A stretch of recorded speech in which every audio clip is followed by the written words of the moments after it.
record that. Wait. Oh, okay. I just have to keep my eye on this thing. No Sorry. worries. It's been a long hour just trying to set up. I know. Okay, this is gonna be good though.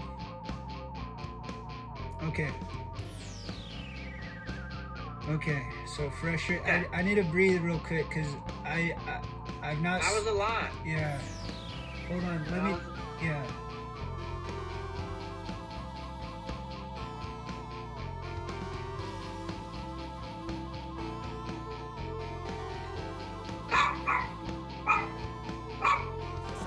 Okay, please welcome Chaz Matador. You all know him. He's the co-writer of Bad Taste Video Productions films. You all know I Need You Dead. Here's a sum of the whole is greater than the sum of its parts. Please welcome part of the whole, Chaz Matador Esteban Munoz. Thank you for having me. I appreciate it. Anytime. These are called interviews from a box. Interviews from a box. Is this the first box interview? Because I saw you set it up yourself. Yes. Okay. All right. Wow. Starting off a whole new series. This is special. Okay. Hello, este. I wrote Hello. Oh, you wrote it down. Oh, cool.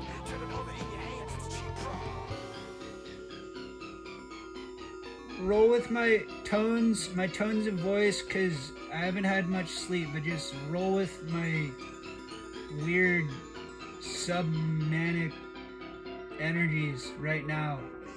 Nah, for sure, I get it. I know exactly what that sub-manic energy of no sleep is about, so I'm with you. I'm on it. I'm plugged in and ready to fire off. Why did you start making music?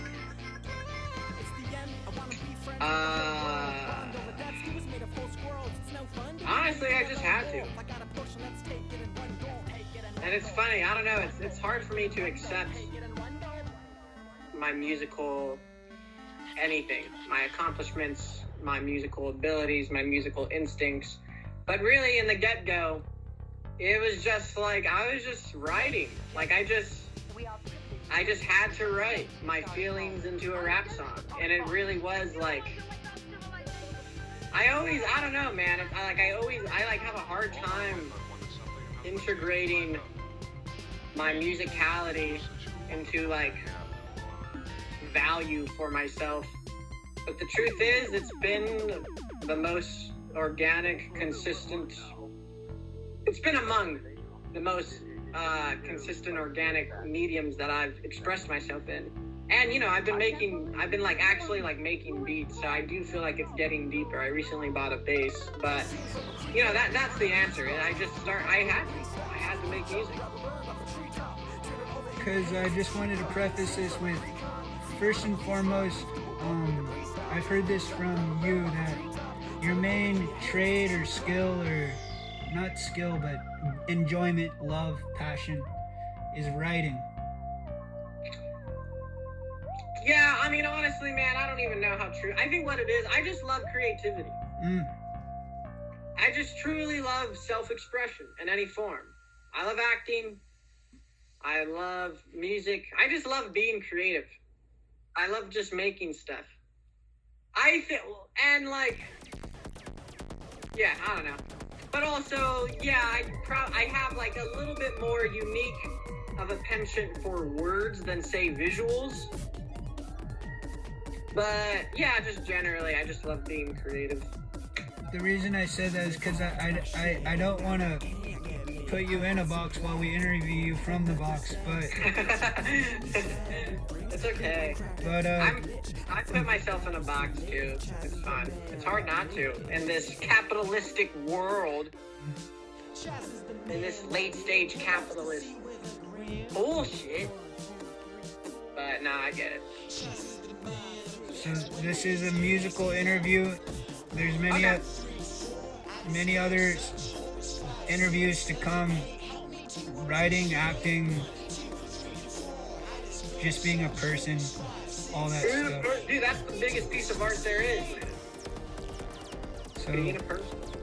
It's all performance art. No, that's a naive. I remember my therapist told me that, because I told him once, I was like, it's all performance art. And he was just like, that's an extremely naive sentiment. And I was like, fair enough, fair enough. I agree with you though, kind of. To some extent, you know where I'm coming from at the very least. Why can't everything be performance art? I don't know.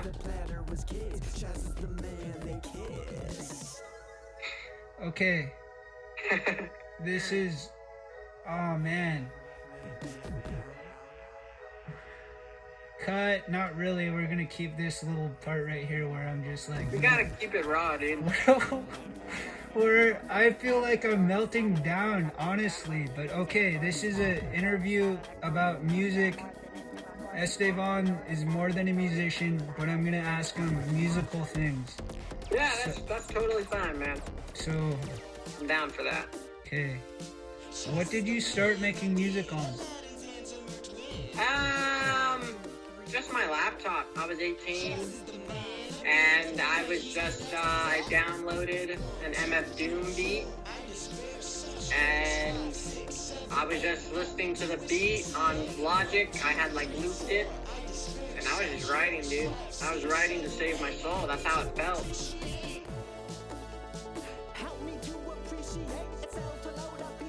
Because you need to create. It's an emotional need to create. Let's say that. It's an emotional thing where I need it emotionally to function, to be at peace. It's emotional. Yet, my work tends to be cerebral. What's that about? Nah, I don't know. It's, you know, it's... Go there. Tell me what you mean by cerebral versus emotional. I think a lot of artists go from the inside out.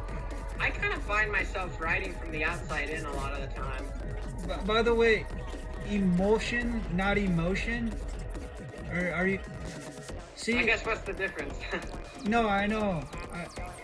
Man. I feel like a jack right now. But I'm not... Nah, dude, you're doing great. This is the box. This is what the box is about, man. Because I get you on the emotion part, too. It's an emotion. It's like an amalgamation of an emotion of emotions. Like, emotion... What does that word even mean, emotion? I know it's a word. Emotion. It's with an E. I mean, I don't know. Feelings? Is that what that means? I don't know. It's the... Emotion. I'm gonna look it up, because I know you... Because it's certainly not electronic motion. There's nothing electronic about my motion. It's a noun, because you were saying emotion. You weren't saying emotion. It's a fine dispersion of minute droplets of one liquid and another in which it is not soluble or miscible. Whoa, I don't know if I'm talking about that emotion, but... So it's like water. It's like emotion, water coming from your eyes. Emotion, tears, love, joy. Yeah, I suppose so. Okay. Dude, I love the box.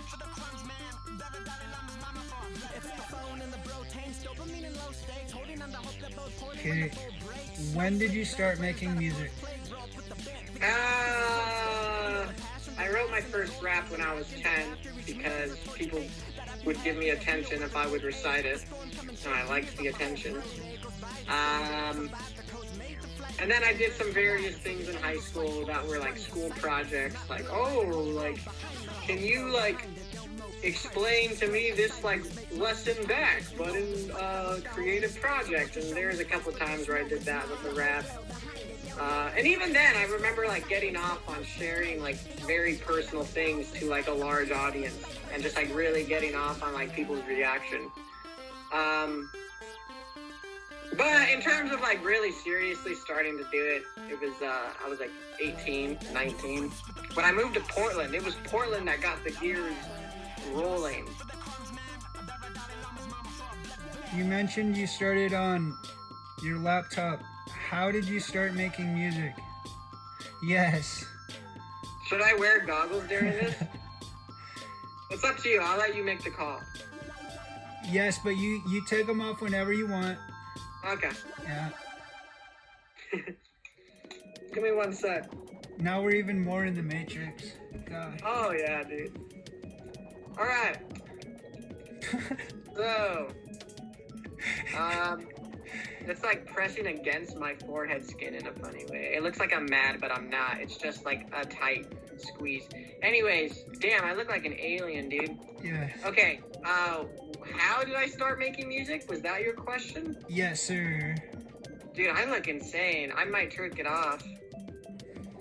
I started making, or how did I start making music?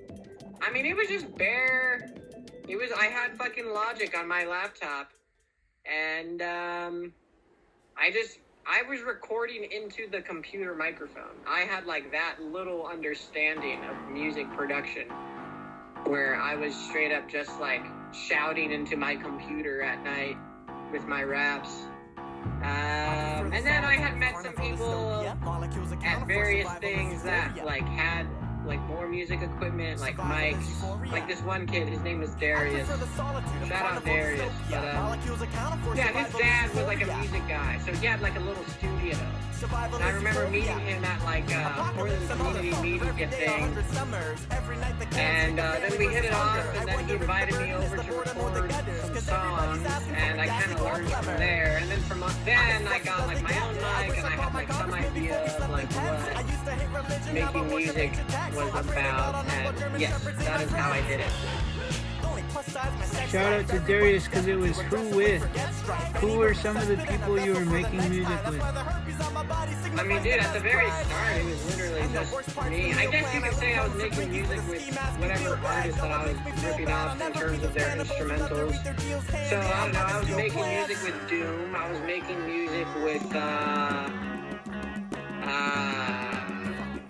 I guess I remember rapping on a he was like these big, I don't know, I was like so naive that I would like literally like rip off like a 2 million view hip-hop beat on YouTube and just like write a rap to it and like release it out of my own. I had like no idea. But I think the first true collaboration, there was a hip-hop artist actually in Albany when I was in high school. He was a handful of years older than me. His name was Tom the Baby Couch. The man is an innovator. You should look him up. He's got some great work out there. But yeah, I remember watching him in high school, and I didn't rap at all, but I think I secretly wanted to. And I just was like really into aesthetically and sonically what he was doing. So I bring him up because, you know, high school ends, I'm in Portland, and I'm following him on Bandcamp, and he released like a beat tape of just like beats that because he like self-produced and raps his own stuff. And I remember I think the first true collaboration was with Baby Couch, but it wasn't with his consent. I just started rapping on his beats. Yeah. And then only after I had songs recorded did I like Facebook message him. And I had never met him before. And I was like, hey dude, is it cool if I rap on your beats? And he was like, yeah, sure, man. And so I think that was the first true musical collaboration, even though it was still me like doing it completely alone. Those were the first years. I eventually started like really collabing with people, but it started off as a lone wolf, which I think honestly is good for any creative practice. You gotta have those lone wolf periods. You gotta learn how to please yourself creatively. Because dude, that's what it is, man. You just have to like unabashedly please yourself, pleasure yourself through creativity. I hear you. Yeah. Este, who is your favorite band? Oh man. Honestly, the Beatles. You know, my mom would play the Beatles all the time growing up. and I've always been aware of them, always loved them. But I recently, just in the past week, just like, I've been listening to a lot of Beatles, and it's just like, they have so many hits.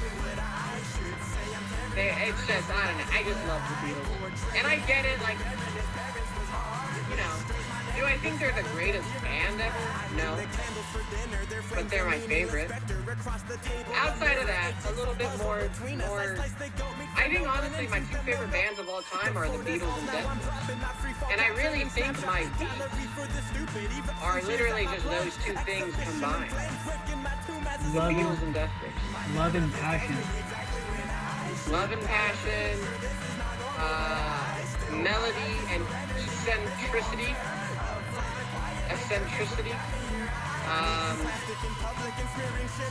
peace and chaos, yeah.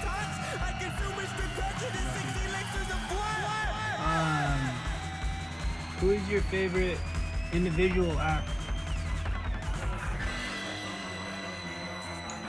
David Bowie. I love David Bowie. I think, and you know, we all, I don't know, you know, to some people, their David Bowies are Michael Jackson, Prince, fucking Sun Ra, Frank Zappa. You know, there's so many people who are like all on the same level of just musical excellence. And to me, David Bowie, I mean, I think it's funny. I think David Bowie makes more interesting music than the Beatles. But I just think, I don't know. I just love the Beatles at the same time. But I do love David Bowie, too. I think his discography is amazing. His last album was amazing.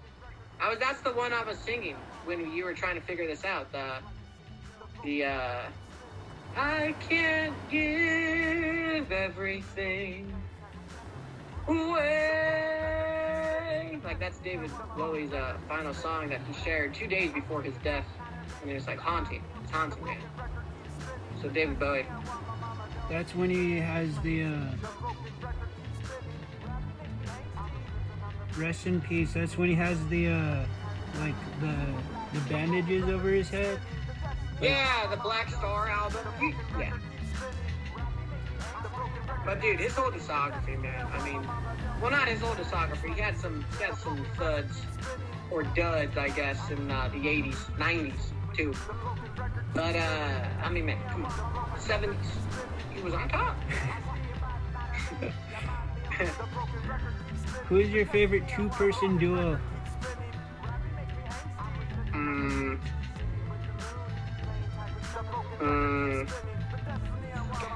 I have to give it to Paint Soup. Paint Soup is a Portland hip-hop group comprised of Old Grape God and Slick Devious. And I think they bring the funk to the fantastic, the weird to the whimsical, the bodacious to the bam boomstick, the melody to the madness. You gotta check them out. Paint Soup. Paint Soup, because I know Old Grape God, legend. Oh, yeah. Oh, dude. Oh, yeah.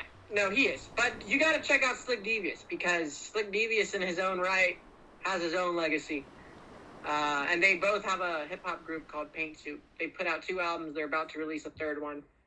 And, yeah, meeting them was very influential at a specific time in my life. So gotta give it to Paint Soup. Stage name versus personal name.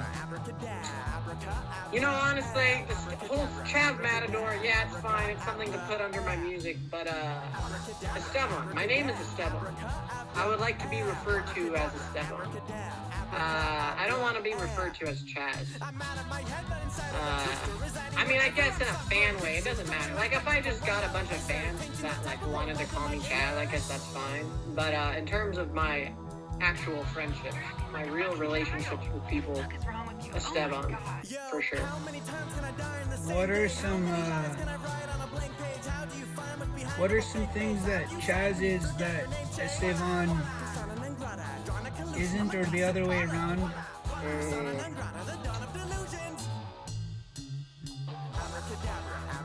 Well, Chaz is like far more confident, ultimately, than Esteban.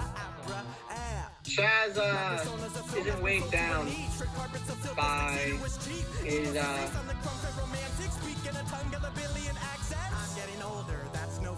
obsessive perceptions of, I guess, like, how do I put it? He isn't weighed down, Chaz Matador isn't weighed down by these obsessive and just like flawed perceptions of what Esteban thinks he lacks, but he really doesn't. But Esteban is like obsessed with them in a way that just Chaz Matador just isn't.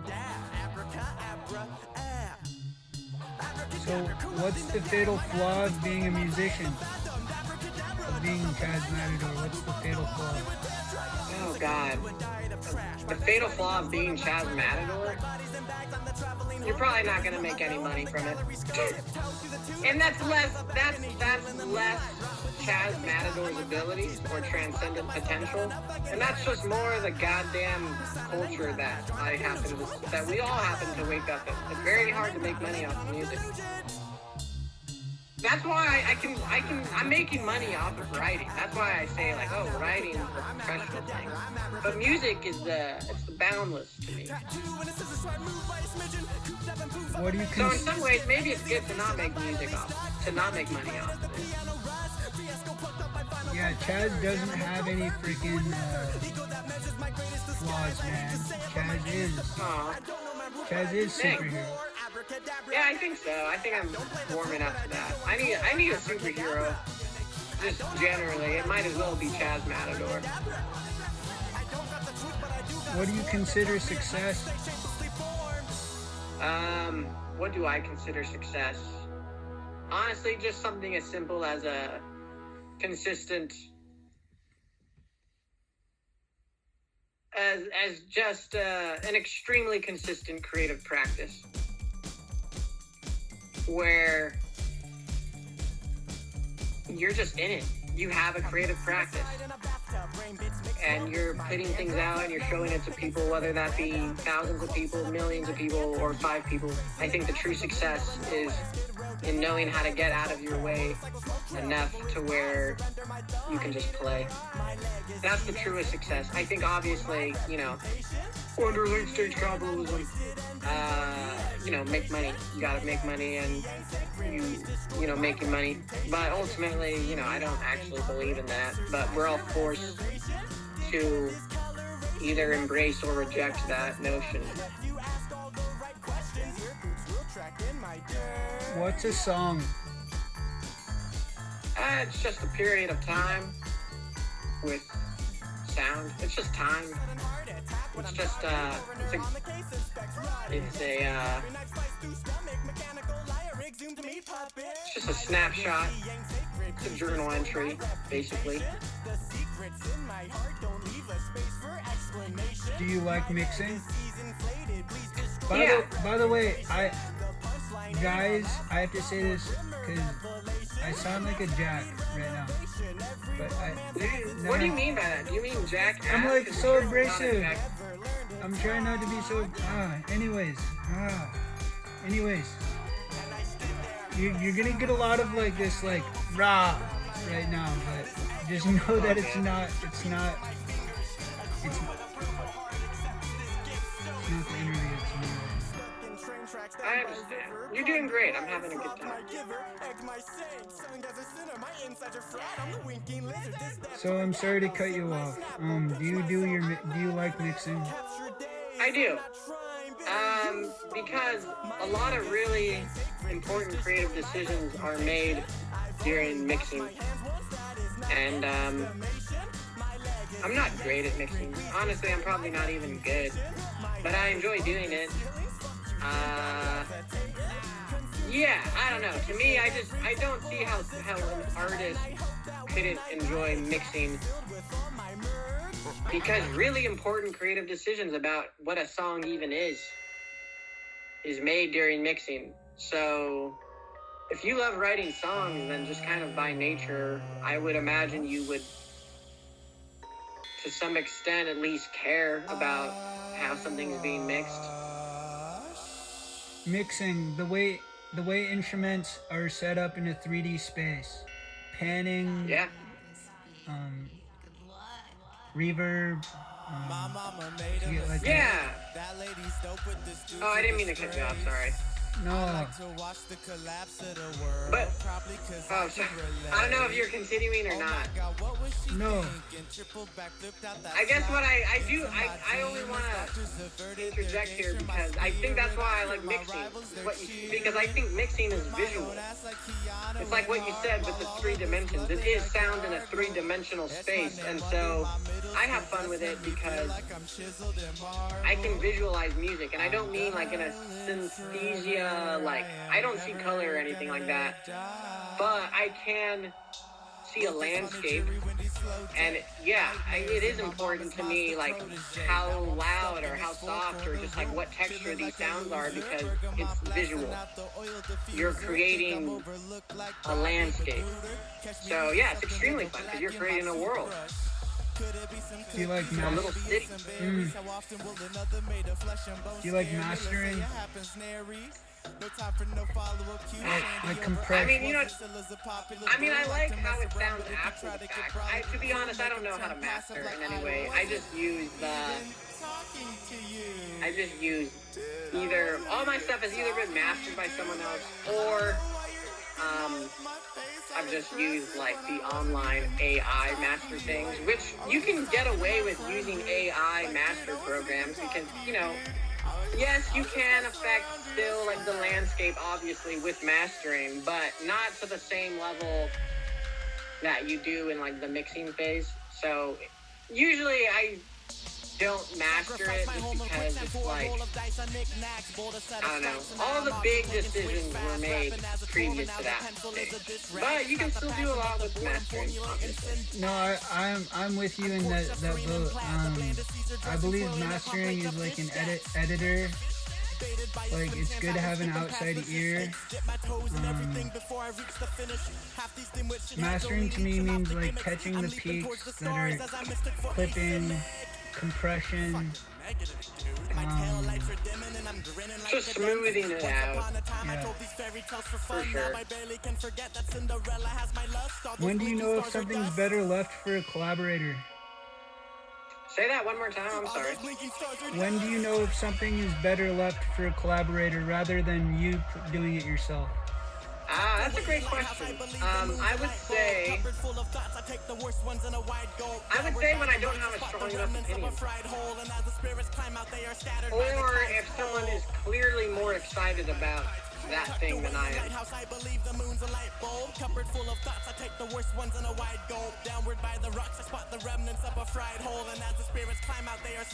What's off limits to collaboration? Another great question. Just big no-nos.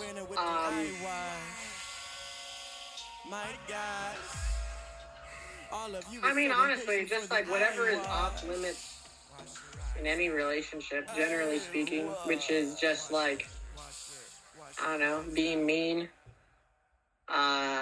abuse,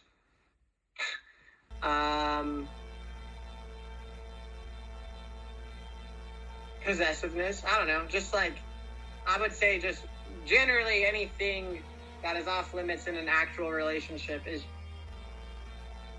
to some extent off limits in a creative one. I don't know, let me try to be a little bit more specific. I'll give you a specific example of something also. Off limits in a collaboration.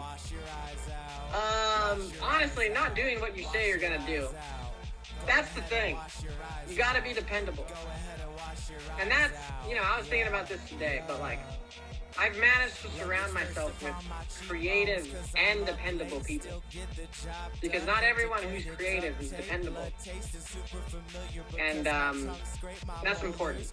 You gotta do whatever it is you said you were gonna do, or if you can, at least communicate why you can't and come up with some middle ground. But I would say dependability would firing from the hip, would it frustrate you if someone slapped on a fat reverb like to everything, or like made a huge crunch distortion to everything without letting you know?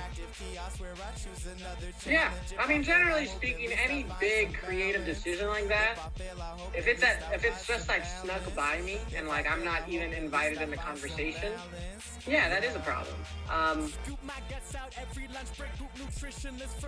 And it's okay to have different ideas of like the actual big thing, but again, you know, it's like any relationship. You just have to communicate. You have to communicate why something is important to you, or you have to communicate what is important to you and why it's important. And if you don't, then yeah, it's going to create some level of dysfunction. I was actually on this topic, I was thinking about this today because I was talking to Rocco about our script.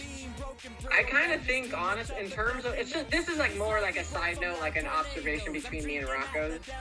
I almost feel like whoever wins, in terms of just like whose idea wins, comes down to whose idea is thought out further.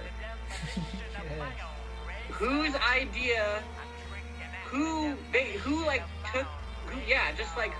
thought of their idea on more levels.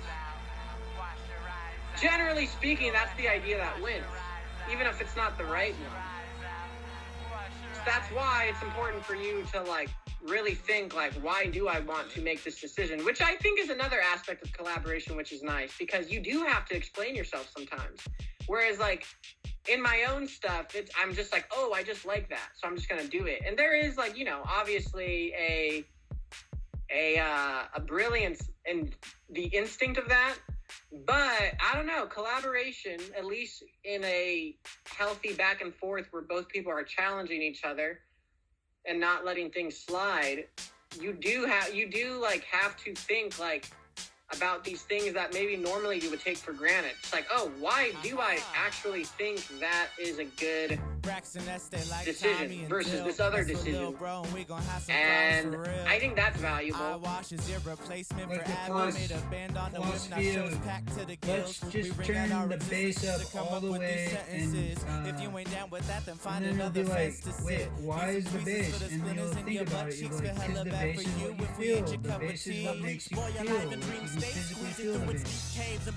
And it's like, well, you can still feel the melody, and the melody is like a higher mid-range set of sound.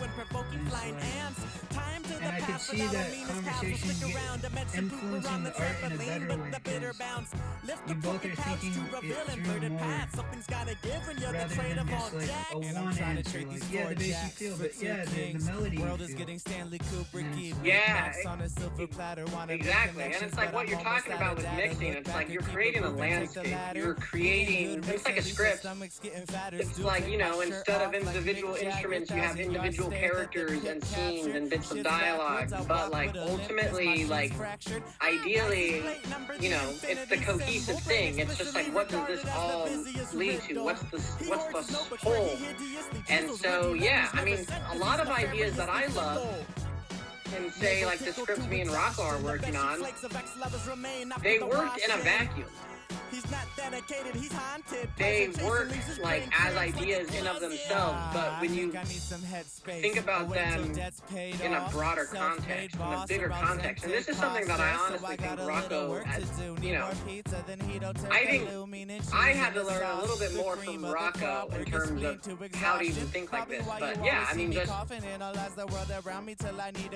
reminding yourself of the bigger picture. And so what you're talking about, melody-wise, bass-wise, or just like, right, it's like, yeah, but I love the bass, but it's also like, right, but also like the way this melody is written, it's like supposed to be ear candy, so you would want some emphasis on the hook and the bridge part to it. So, right. And you know, honestly, at a certain point though, you know, there is something that is just like differences of instincts.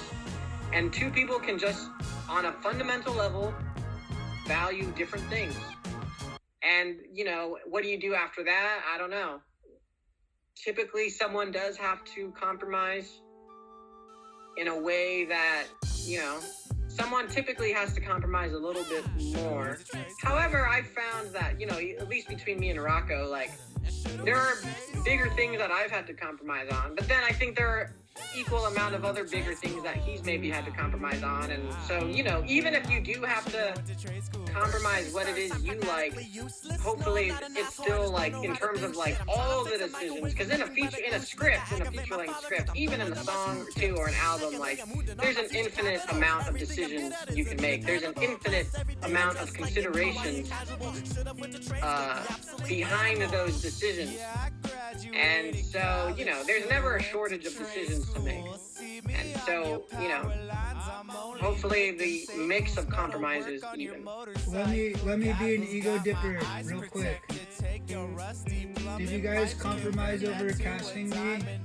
Like, did you guys both want me, or did you guys feel like one of you persuaded the other?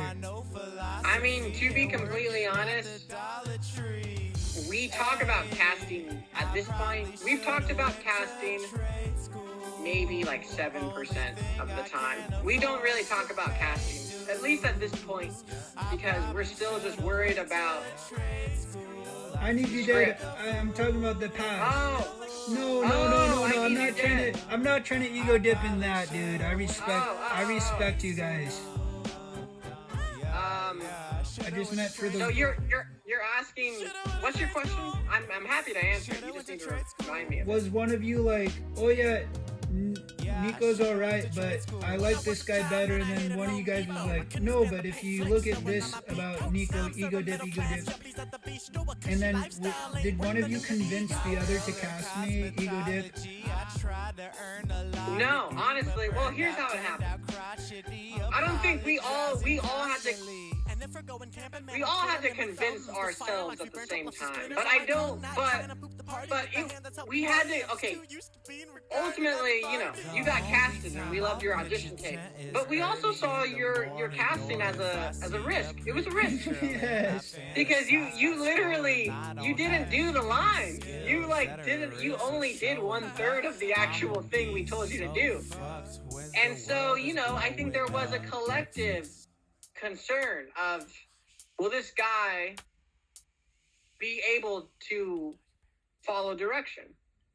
Will he show up and just do a monologue that is, has nothing to do? And I think we all collectively had that doubt. But then we also all collectively, I don't think anyone convinced each other. I think we all collectively were like, it's worth it. It's worth it for this individual. So that was the story behind your cast, my friend. You charmed us. You charmed us, and you did it in the best way. You were dangerous. You were dangerously charming. Which is that's the juiciest charm of them all.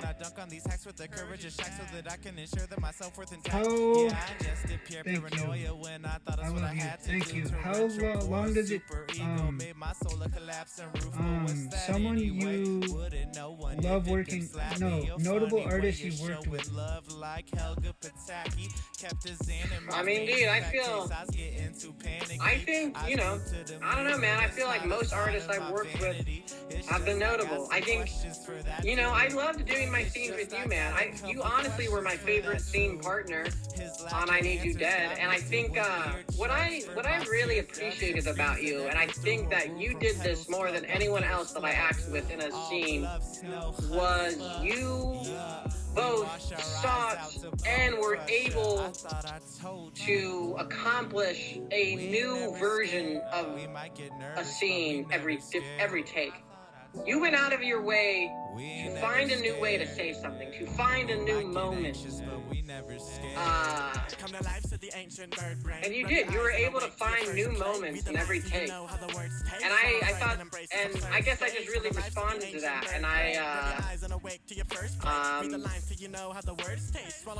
it's something that, at the very least, I have the aspiration for. Whether or not I can pull it off is different, but that was something with you that stuck out in terms of your scene. But, at the same time, I mean, shit, dude, I think working with Rocco, he's a very notable artist. I think working with Cedra is a brilliant artist. I think Smythe, my music friend, brilliant. I don't know. I've worked with, you know, and I'm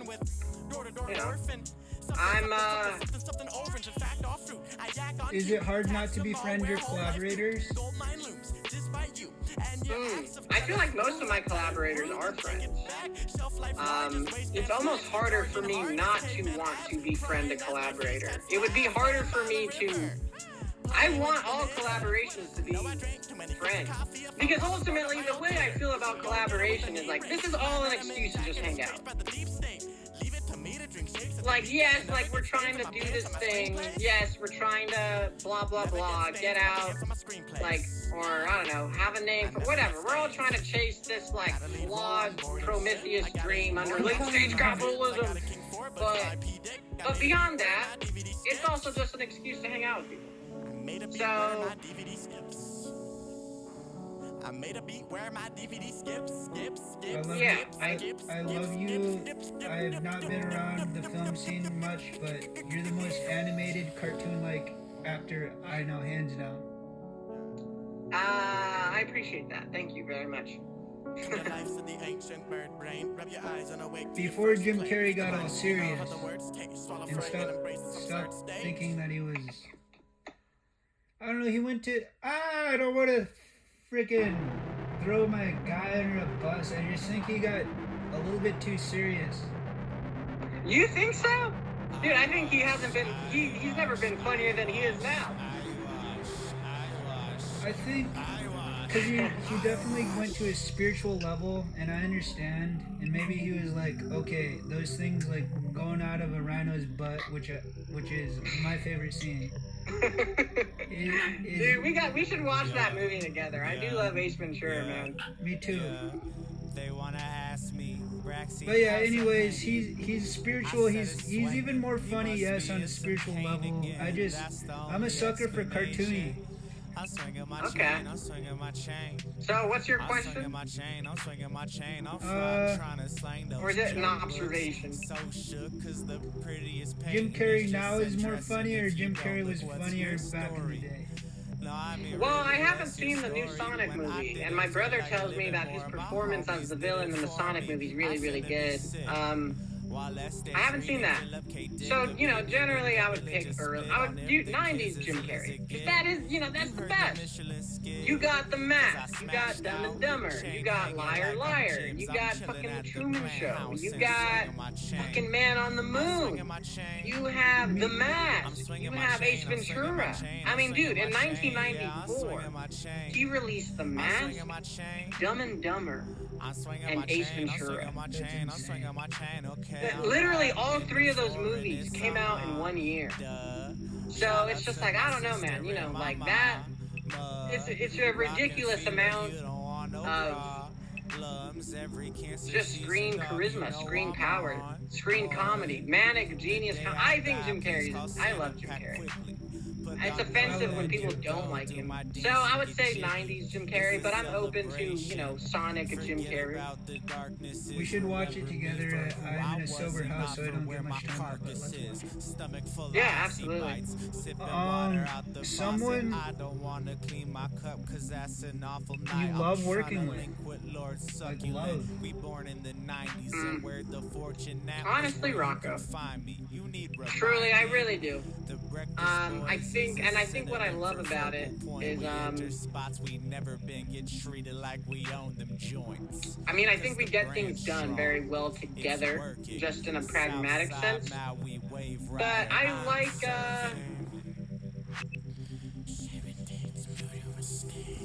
it's just easy, like, it's interpersonally easy, but it's creatively challenging.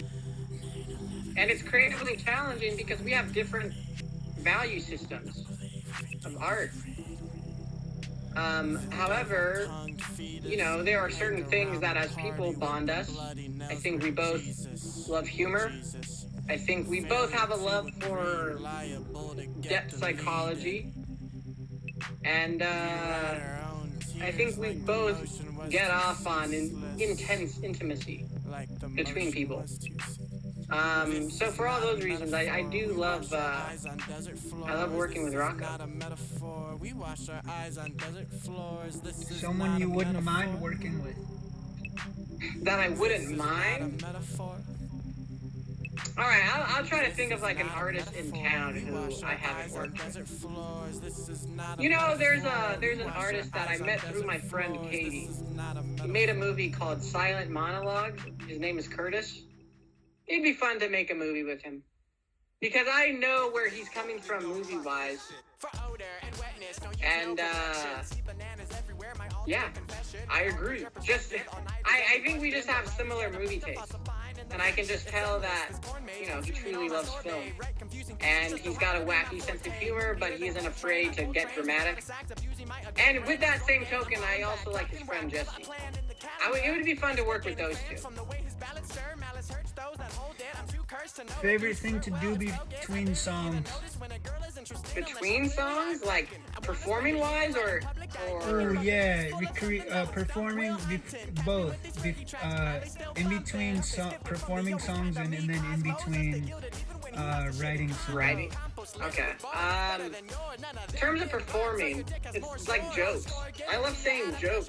And I love talking to the audience between songs. And it's why I've played some pretty big shows. Not super big. But I've played shows with hundreds and hundreds of people looking at you rapping or just performing music. And it's honestly really hard to create like a personal relationship with the audience because it kind of just becomes about like, okay, like, can you play your instrumental loud enough over this crowd? But with smaller rooms, you can connect with them on a more one-to-one level. And through, you know, and I'm just big into jokes. When I was performing a lot, I was essentially like a comic in between songs, which is how I like to do it. And it doesn't have to be everything I say is a joke, but just, you know, having a conversation with them. I think what I like to do in between writing songs, I like to listen to the song I just wrote again and again and again. I didn't know you did that. Because I do yeah. that. I think that's really important to do. Well, okay, hear me out. I listen to everything like a couple times right after I make it. And what I'm doing is seeing how much I love it. You do love your art. Yeah, totally. But I love some art more than others. But no, I mean, like, you know what I mean? Like, I'm searching for, like, because, dude, I think the goal creatively is to make way more than you actually put out. And I know some people are into just, like, releasing it all, and I respect that. I like to have, like, some degree of picking my favorites among them, and I think you can be more generous than... I am laughing at your goggles. Guy. Yeah. Sorry. Go on. No, it's all good. But basically, I think the goal is to make way more than you release. Way more. Way more. You should release 10% of what you make. So that means you have to make a lot. So that means you have to be an anti-perfectionist. That means you have to learn how to just make regardless of anything else. Should you be the greatest hits archiver of yourself so that others don't have to sift through yours? You know, that's difficult. I mean, okay, hear me out. That's why in every job that must be done, it's nice to have, you know, have a close circle of friends who you're sharing these like, will this be put out, will this not? And see what they say, you know, be open-minded. Also, trust your instincts. And also, I think be more generous with yourself than not. I'm not someone, I don't know. You know, some people, they're not satisfied till like 8 years down the road where they've made like 4 albums, but they release half of one. I don't want to be on that level. Because ultimately, like, I don't think the artist, paradoxically, I don't think the artist is like the greatest here. Also, I think it's very, very real that artists create things that aren't meant for them. and that just because the artist doesn't love something doesn't mean that someone else wouldn't. And so, yeah, the world would be a better place if you did put it out. So it's this paradox of trusting the stuff that you really like, trusting the stuff that you're like, nah, I don't really want to put that out, while also, giving up control, giving up, I don't know, just like not holding your opinion so high, and that's why I think, on the scale of like putting out everything versus just like putting out nothing because it's like never good enough, I strive to be a little bit more on the put out things generously. Because beat cuts are fun, man. Beat tracks, like the deep cuts, like the songs that they're not like great songs, but like you can just love. Dude, that's the thing with Prince and that's something I'm learning is that like Prince's biggest pop hits, I'm like not super into them.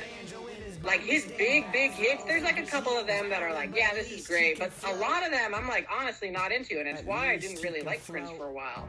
But dude, those deep cuts, track number 5 of a double album on the second disc, that's when you're like, oh, dude, Prince was a fucking weirdo.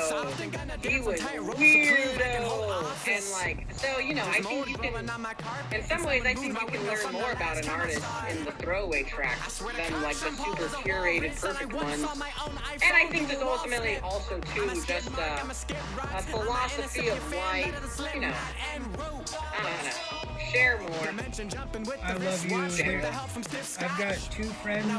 One is on the extreme, Erica Rosewood, my collaborator. The only thing they put out is what I've collaborated with them on, and they have such they have a vault. Like, how Donald Duck he dives in the coins? Right. Yeah, that's her. She can dive in her own songs, and she hasn't. So luckily, like, luckily, I love that the world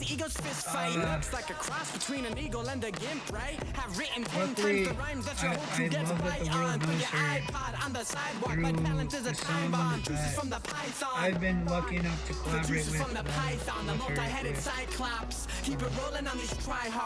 Because it'd be a shame, not a shame, like, not shame, like that's not the right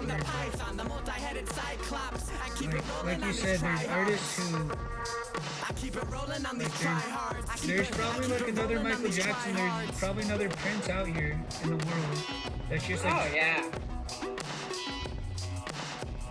And then my other friend Max Zadaran, he's the other guy who's working on like, actually I don't want to say how many albums he's working on, but he's working on more than one. And just sort of on the other side of and then there's like obviously the catalogist, the guy who just says like, I gotta release everything because if I die, it's not gonna be seen. Right, that's like an old grave. I mean, but the thing is, like, there are things that he doesn't put out.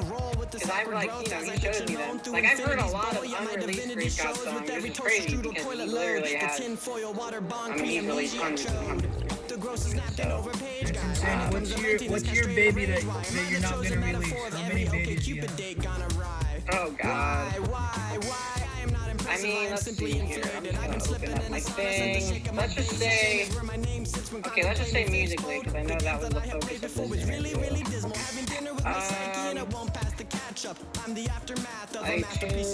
I don't know. I bet that there's like, I have at least 40 sketches of things that I'm probably not going to put out. You're insane, dude. I mean, here's the thing, though, because that's the thing. I don't write a song every time I sit down. What I do is write a sketch. And depending on my intuitive response to that sketch, I will write a song. Sometimes you do write a song when you just sit down and the sketch is the thing and you don't have to do much. That happens. Other times though, like all the singles I've released this year, it was like me really pushing a sketch to like the limits. Treetop Resort. How do you do tree? We'll go over the 3 right now. How did you do Treetop Resort? I sat down and I told myself I want to write an indie rock song. And honestly, man, all 3 of those songs came about in the exact same way, in the sense of like, I laid down a melody, I then laid down an experimental something, whether that be a texture, a synth, a rhythm, a melody, or something I just didn't understand. I heard the sketch of that back, I liked it, and I just worked on it. I don't know, it's just like I just wrote more, and I've listened to all, the amount of times I would listen to those songs. Watico, Treetop Resort, and Bone Cage. But like not the finished songs, like the drafts of the beats. Dude, I listen to my stuff all the time. Especially the things that I love, because I'm just trying to, I would listen to like those beats again and again and again, and I'm just searching for ideas. That's when I'm just searching for like, oh, like this would be maybe the 20th time you hear something, you realize like, oh, it would be great if I just like drop out the drums right here. And maybe over time, you can get those ideas after 5 listens, maybe not 20. But I just become obsessed with those songs. That's how I do it. I make a sketch. If the sketch resonates with me deep enough, I get obsessed with the song. And I listen to it, and I just really try to please myself. Is that how your friendships work, my friend?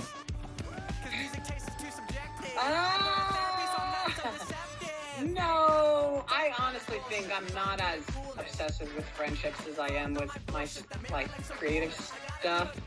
I think there's some similar things. I think there's generosity. I think there's milking an experience or a creativity point from a friend after already quote unquote knowing all about them, knowing who they are, but still hanging out with them. Is it because you're after more creativity from them that is endless, because every human has an endless capacity, and you're willing to stick it out regardless of or is it more of the comfort? You get comforted and you're able to create yourself more because you're comfortable around your friends? Or anything else too? Honestly, my longest term creative collaborations have been with people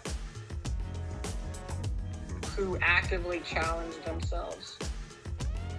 And I think what unites us is that like we want to like do something we haven't done before.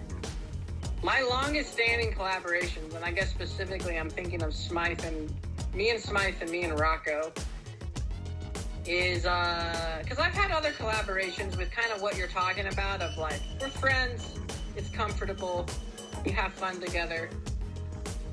But I think honestly the addictive collaborations, the addictive relationships for me are the ones that there's like that mountaintop. There's like the thing that there's the striving, the pain of what I was talking about, of like, I think to truly make something great, there's always like some degree in which you kind of hurt yourself. I really think literally every great piece of any art, someone hurted themselves to make it. And it's hard because it's hard, you don't want to romanticize that excessively, because that can make you a pretty miserable, dysfunctional person. But I do think that there is a pepper of truth, a shade of truth that, no, dude, it hurts to really push yourself and make something great. No pain, no gain. So I guess that's what, I don't know. Ultimately, though, I love it all. Like, I love the comfy ones, but the ones that are, like, have staying power, are the ones that are on some level like addicted to the pain, addicted, wanting the discomfort, wanting the challenge, basically. It could go on forever about how sometimes, like, the pain is like, you could be addicted to it more of like a subconsciously, like, because it's like you can like not want the pain, but you're still like addicted to the pain, I guess. Yeah. And I think, you know, if you already have, you know, a self-sabotaging nature or a little bit of a masochistic streak, not necessarily physically, not necessarily sexually, but one where, you know, it's easy for you to make a destructive decision. I don't know. That's why you gotta be careful. That's why you gotta check yourself with, you know, just basic mental health things. But also, yeah. Anyways, what were you gonna say? I was just gonna keep us along the questions. Yeah, but you were gonna say it's important that you check in with your pain, or it's important that you don't go too deep in that, because that's also why we have all of these amazing artists that are like total shitbag humans. And I think what it is, I do think almost like, yes, all humans are flawed, but it might be that generally artists might be more tempted to be more abusive than other people. And I think part of it, well, I think there's a number of things with that. I think on one level, I do think that anyone who's like really creative, I do think that there's at least some shade of narcissism, some shade of excessive self-interest. Because I think really I think self-interest, self-centeredness, I don't know. That's why I caught you listening to your own music, man. I was surprised you did that, because you're a humble guy. Like, not saying you deserve, not saying you should be. I'm saying you're naturally humble. Not saying you don't have all the rights to be Chaz 24/7. Actually, Chaz is a humble warrior, actually. I guess what I'm saying is that, like, I was surprised that you listened to all your songs, because you come across as like, yeah, I don't watch my own movies, I don't listen to my own songs, but it's interesting to know that we share that. I absolutely do. I do that less with acting, because in some ways I'm like less confident about my acting than I am music, which is, I guess, funny or interesting. But, well, okay, so on some level I like obsessively re-listen to my songs out of, sometimes it is just like, fuck yeah, I like this a lot. And because that's the thing though, that's what I'm talking about, where like, I'm trying to make the music I just want to hear. Literally, and that's what I mean by, like, it is about pleasuring yourself. It's about pleasing yourself, and that's where the self-centeredness becomes an enormous tool. Where it's just like you just have to like trust what you like. And so if you make something that you like, any song that I like, I want to listen to a lot, and it doesn't matter if I made it or if someone else made it. That's one aspect of it. Another aspect to me listening again, it's like an investigative listen. It's just I'm listening because I'm trying to ask myself, how do I develop this further? Or like what? Because there's a lot of things I make where like I like one aspect of it, and I like that one aspect a lot, but then like something else isn't working, and I'm just like listening, and I'm just like, why? How long does why? Hey, speaking of that, how long does it? Why? As in, why do you know that a song is finished? How do you know that a song is finished? How do I know a song is finished? Like, I mean, you know, it's kind of a cliche. I do think it's generally true. Like, it's never really, I don't know. It's kind of whenever you want it to be. I think you should push yourself, and you should make it to where you're at least 88% satisfied. Some people would say 97, some people would say 75, but I don't know. I think you should give it your best shot. And whether that is for you a day, a week, several weeks, months, I do think if you truly love a song that you're working on, you can obsessively work on it forever. I love you. Yeah. And I think like the love of the thing will just create that obsession. And it's natural. But even within that, I don't know. You gotta have an equal perspective with your art of just like, it's about creating a lot, generally speaking. It's about, and I don't know, some people have a harder time than others. I can let go from I love like a lot of the songs I've done, but like, I can let go from them.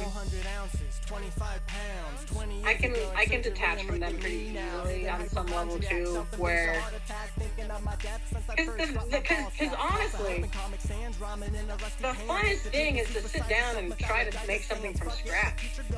So I'm trying to like get back to that as quick as possible at the same time. I like the discovery. I like beginning. I like the energy of possibility. And, you know, that's another thing, is sometimes something is done because there's just, like, not a sense of possibility with it anymore. And you're just like, okay, like, maybe someone else could find possibility, but, like, what I'm hearing, like, I don't sense anything that could take me down another rabbit hole. So, I think what also helps me finish is just, like, wanting to get back to, like, the place where anything is possible.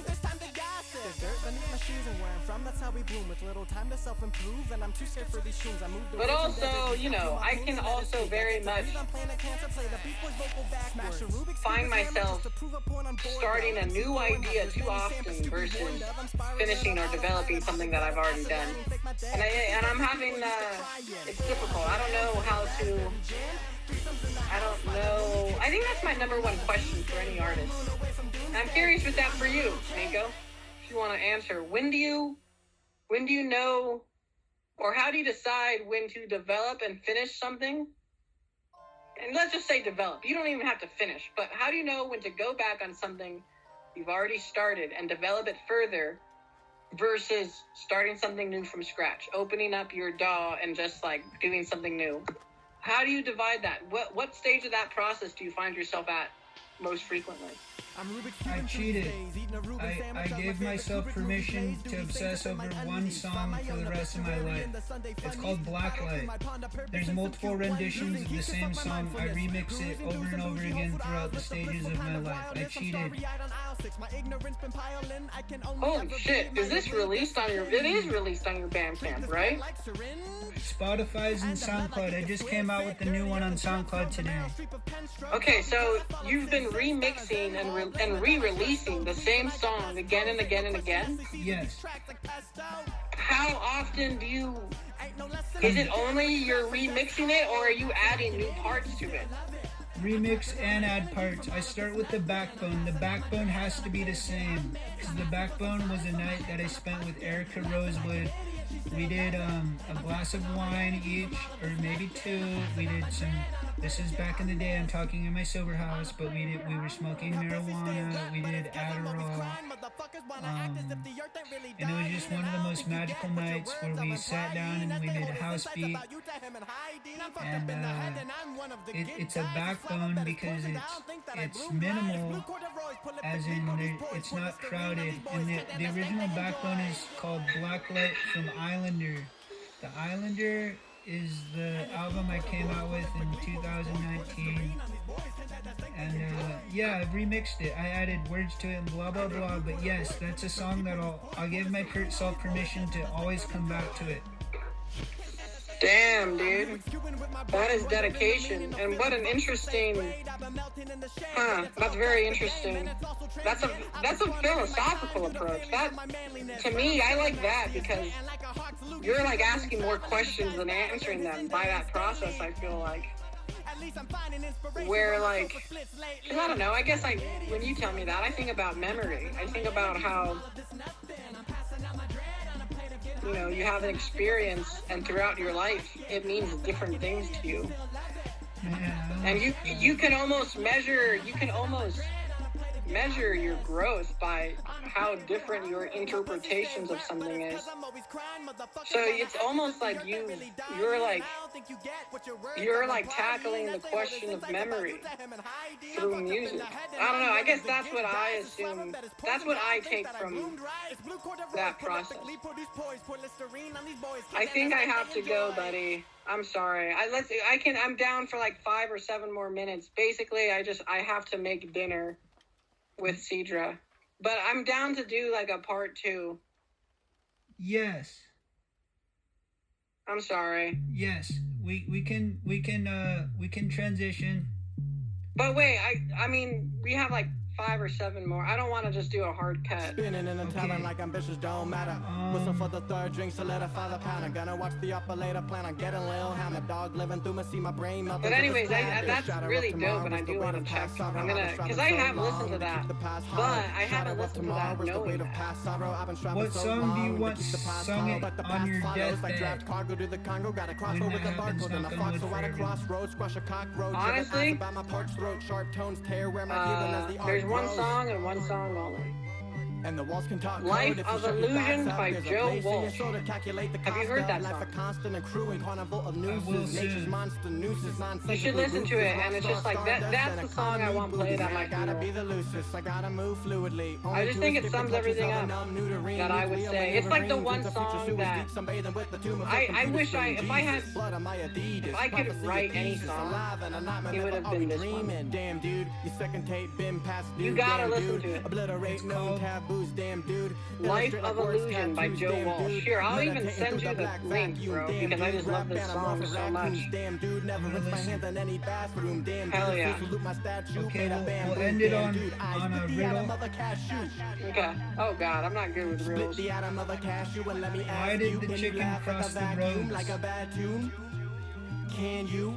This mosaic pimps and graphs, syntax and bad magic man distracts, little dick bitch slaps, yeah, nothing better to do. Cotton ties and mall strips, I take my coffee That bleak with too. a little room for rawness. Caution to the wind and where the river bends, walk it. Falling from a cliff and watch the dissipating conquest, spinning down a faucet. Species still insane, I'm sure, but look at all this progress. Army so honest, I'm motherfucking over it, motherfucking sober it. Nice. Alright, buddy, well, me and Cedar are going to New Mexico in 2 days. So, I'm not going to be available for a chat until after the 20th.